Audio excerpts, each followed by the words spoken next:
জনাব তারেক রহমান সাহেব ইনশাআল্লাহ আগামী 7ই ফেব্রুয়ারি বিরামপুরে শুধু নয় দিনাজপুরের নির্বাচনী জনসভা করার জন্য বিরামপুর কলেজ মাঠে দিনাজপুরবাসীর উদ্দেশ্যে উনি ওনার বক্তব্য রাখবেন ইনশাআল্লাহ। এবং এটি ওনার প্রথমবার তা না, উনি দিনাজপুরের এই প্রত্যন্ত অঞ্চলে বহু সোশ্যাল ওয়ার্ক করেছেন।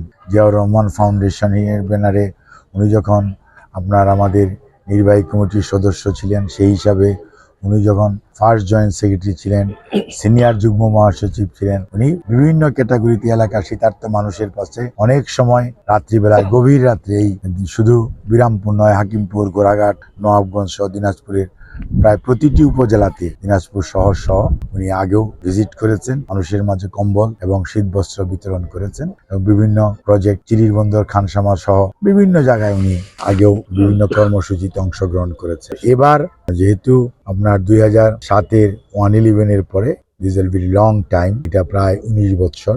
এই 19 বছর পরে উনি এবার দিনাজপুরে শুধু নয়, ঠাকুরগাঁও, দিনাজপুর এবং সৈয়দপুরের প্রোগ্রামে, নির্বাচনী প্রোগ্রামে আসছেন এবং উনি ঠাকুরগাঁয়ে যাবেন, নীলফামারীতে, বিরামপুরে আসবেন।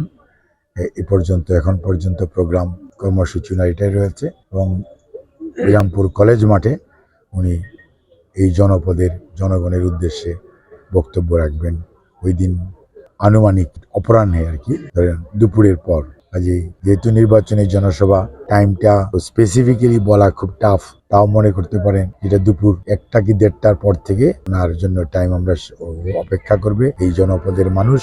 এবং ইনশাআল্লাহ আমরা নেতা কর্মীদের মাঝে এবং জনগণের মাঝে ওনার এই সফরটি কিছুদিন আগে হওয়ার কথা ছিল। উনি নানির কবর, ওনার নানা ওনাদের কবর ফরিদপুর কবরস্থানে, ওনার যে বড় খালা খুশিজাহান হক চকলেট আপার কবর ওখানে, ওটাও জিয়ারত করার কথা ছিল, ওনার নানির বাড়িতেও যাওয়ার কথা ছিল, কিন্তু বিভিন্ন নির্বাচন কমিশনের অনুরোধে, সরকারের অনুরোধে উনি ওই সময় কর্মসূচিটি গ্রহণ করতে পারেন নাই।